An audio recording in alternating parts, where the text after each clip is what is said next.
After I kicked this woman, when I found out the secret and I kicked this woman out, it was this Oni Adeyeye Enitogunwusi that asked him, what was the lady doing with him in the hotel? Mo kí gbogbo ẹ̀yin ọmọ káàárọ̀ oòjíire. Àwọn bàbá wa nílẹ̀ Yorùbá wọ́n ní ọ̀rọ̀ tó bá ṣojú ìlú kò farasin. Gbogbo wa la rí fọ́nrán fídíò kan tí bàbá wa kábíyèsí mo ṣí fìlà forí adé o. Bàbá wa Olúwo ti Ìwó, Ọba Abdulrasheed Àkànbí tí wọ́n fi síta. Mi ò mọjọ́ tí fídíò yẹn ti wà ń ta ṣùgbọ́n àná alánà yìí, ìyẹn ànájọ́ ìṣẹ́gun Tuesday ni mo tó ṣe rí fídíò yẹn. Àwọn èèyàn dẹ̀ ti ń pín fídíò yẹn káàkiri lórí gbogbo social media, lórí Facebook ni, YouTube ni, TikTok ni, Twitter ni, everywhere làwọn èèyàn ti ń sọ nípa ẹ̀. Èmi náà ní nǹkan kan àbí méjì tí mo rò wípé ó yẹ kí n sọ lórí ọ̀rọ̀ yìí. Bí mi ò tiẹ̀ kí ń ṣe ọmọ Ìwó, síbẹ̀ ọmọ Yorùbá ni mí, ọmọ Odùduwà. Èyí tó túmọ̀ sí wípé ọ̀rọ̀ tí bàbá wa Olúwo tí wọ́n dẹ̀ sọ, ohun tó ti fi mú tó kan Ọ̀ọ̀nìrìṣà, ó ti kan gbogbo ọmọ Yorùbá. Ṣùgbọ́n àìṣe mọ̀ ọ̀rọ̀ tí mo fẹ́ sọ yìí, ẹ má bínú o. Kábíyèsí bàbá Olúwo kábíyèsí o. Mi ò rọ́bà fín o, mi ò tó rọ́bà fín o. Mo wólẹ̀, mo pàgún ọmọ, arọ́bà fín lọ́ba ń pa. Bàbá wa kábíyèsí Olúwo, ẹ má bínú o. Ẹ má bínú o. Ṣùgbọ́n ohun tí mo fẹ́ sọ yìí ó ṣe pàtàkì kí n sọ. Mi ò dẹ̀ sọ láti fi dìtẹ̀ o. Ẹnìkankan ò rán mi iṣẹ́ o. Gẹ́gẹ́ bí ọmọ Yorùbá bó ṣe rí lọ́kàn mi ni mo ṣe fẹ́ sọ. Ṣùgbọ́n mo mọ̀ wípé ó ṣeé ṣe kí àwọn kan tí wọ́n má ì tí ì rí fídíò àti ọ̀rọ̀ tí bàbá wa kábíyèsí Olúwo tí wọ́n sọ láti fi tàbùkù Ọ̀ọ̀nìrìṣà, Ọba Adéyẹyè Ẹnìtàn Ògúnwùsì, Ọ̀jájá II, Ọọ̀ni of Ilé-Ifẹ̀. Torí fídíò yẹn lójú wòye tèmi wọ́n tàbùkù Ọọ̀ni ni. Bẹ́yìn tẹ́ ẹ̀ bá ti rí fídíò yẹn, ẹ jẹ́ ń play ẹ̀ níwọ̀nba kí n wá sọ ohun tèmi fẹ́ sọ. Màá sọ ohun tí mo fẹ́ sọ torí wọn ò kí ń pohùn agogo lẹ́nu. Ẹ jẹ́ àkọ́kọ́ jọ gbọ́ ohun tí bàbá wa Olúwo tí wọ́n sọ. Tí wọ́n bá sọ̀rọ̀ tán, mò ń bọ̀ láti wá fèsì. This message is for Nigerians, most especially the Yorubas. I'm saying this because I want other Nigerians to know. When I get on the throne, we see me talking about this Oni Adeyeye. You will see me talking about what you don't know. I will tell you today. The governor of Osun State, commissioners, and all. This I heard Oni Adeyeye, but because Ongbe Orisha law, he was holding Orisha as and me, God has put me as above Orishas, as a king. Well, let's look at it. And because of that, as a kingmaker or somebody that helped a king to become the king that I was, he doesn't want me to say the story in the future. He was looking for my downfall. Then the next thing, they packaged a woman. There was a woman that was packaged for me, but I don't know her from Canada. But it was packaged for me, it was a setup. After they set me up, they were talking to her in our own, she was in my house and they were talking to her and setting me up. Setting up with videos, setting up with many things.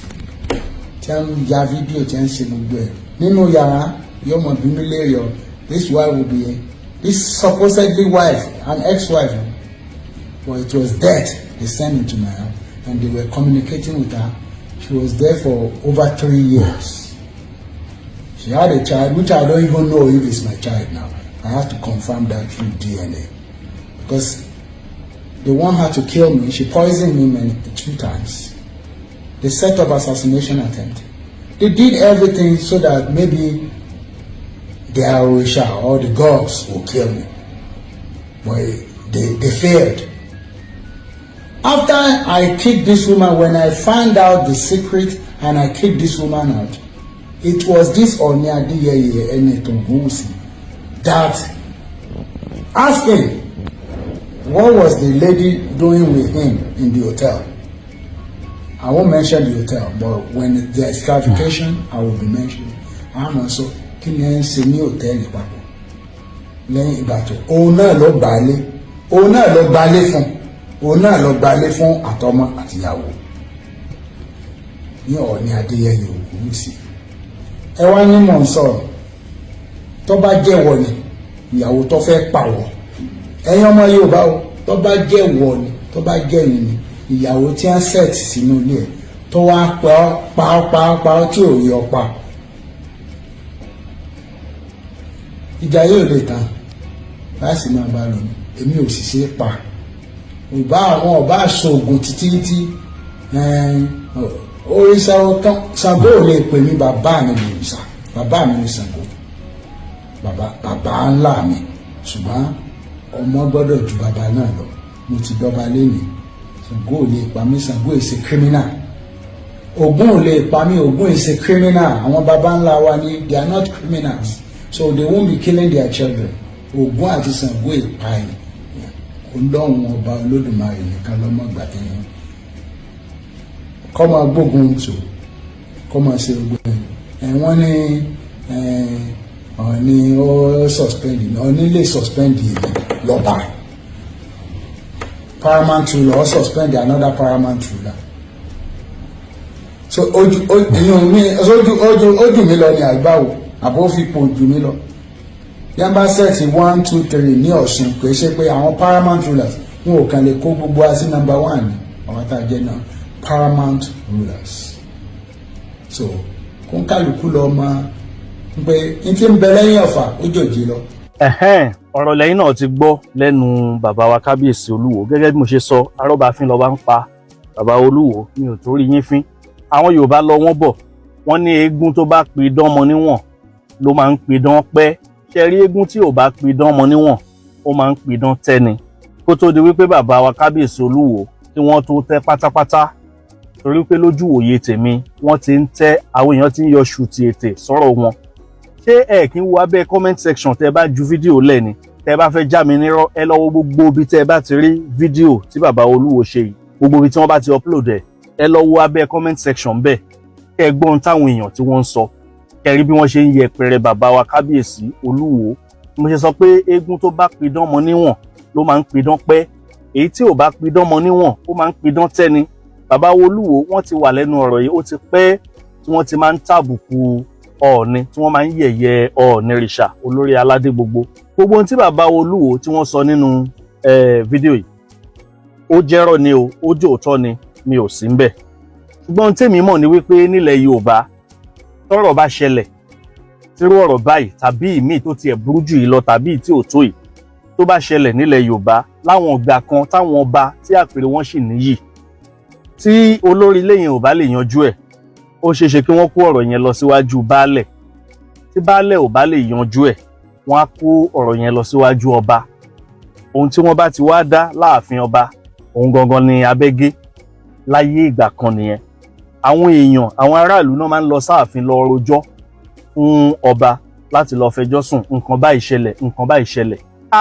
Nígbà wo ló wá dà kí odindi ọba kẹ́ máa wá sórí social media kẹ́ máa rojọ́ wótò wóró láì kì í ṣe ẹyẹ ẹ̀gà. Ṣé báwọn Yorùbá ní ọbẹ̀ kì í mì ń kún àgbà ni? Ṣé àwọn àgbà ìgbà yẹn wọ́n ti yàtọ̀ sáwọn àgbà ìsìn yìí ni?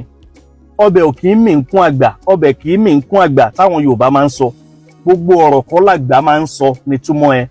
Kódà kí nǹkan yẹn jòótọ́ àwọn nǹkan kan wà tí ẹni tá a bá pè lágbà tàbí tá a fi sípò olórí tí wọn ò gbọdọ̀ máa sọ. Wọ́n bá tiẹ̀ fẹ́ wá máa sọ kò ní jẹ́ pé wọ́n á máa wá sọ lórí ẹ̀rọ ayélujára lójú gbogbo aráàlú bí ìgbà tí wọ́n ní oṣù òònùdí ó wá bẹ̀rẹ̀ sí ní fẹ̀dí sáyé káàkiri. Èèyàn mélòó ló fẹ́ fẹ̀dí hàn? Àwọn aráàlú náà máa ń kó ẹjọ́ wá sáàfin ọba. Àwọn aráàlú náà máa ń kó ẹjọ́ wá sáàfin ọba. Ọba kọ́ ló máa ń rojọ́ fáwọn aráàlú láti máa dájọ́ tàbí láti mọ̀ wípé ohun tó ń ṣe ó tọ̀nà tàbí kò tọ̀nà. Ó mà ṣe o, wọ́n ní ẹni a fẹ́ sunkún lọ bá tá a wá bónítọ̀hún lẹ́nu gbé. Ṣé ẹ mọ̀ wípé ọ̀rọ̀ ti sọ rẹ̀? Àbí ẹni a fẹ́ sunkún lọ bá tó jẹ́ pé ńgbà tá a débẹ̀ ẹnu gbé la bá onítọ̀hún. Ṣé ọ̀rọ̀ ò ti sọ rẹ̀? Àwọn ọba tó yẹ ká máa lọ rojọ́ fún táwọn náà wá ń wá sórí ayélujára tí wọ́n ń rojọ́ fáráàlú. Ọ̀rọ̀ òun gan kò lẹ́sẹ̀ ńlẹ̀. Ẹ ṣáà kàn mú àtàmọ́ mátamọ̀ ẹ̀ ń kí gbogbo ẹ̀ bọ́ra wọn yọ kúrò ń bẹ́ẹ̀ kí bọ́ra wọn yọ kúrò ń bẹ́ẹ̀. Ọ̀rọ̀ yẹn ò lórí kò nídìí. Ṣé bó ní pípè táwọn ọba aláyé tí wọ́n ń pera wọn, ó ṣáà ní pípè tẹ́yìn ọba aláyé ń pera yín. Tírú ẹjọ́ báyìí bá tiẹ̀ fẹ́ wáyé, á jẹ́ láàrin àwọn lọ́balọ́ba ẹ̀yin lọ́balọ́ba bóyá wọ́n fẹ́ yanjú ọ̀rọ̀ àbáwọn bàbá wa nílẹ̀ Oòduà tán wò pé ìjà Olúwo àti Ọ̀nìrìṣà àfi ká yanjú ẹ̀ o nírú ẹjọ́ báyìí tó lè wáyé. Kò tiẹ̀ yẹ kó máa bọ́ sétí àwọn aráàlú.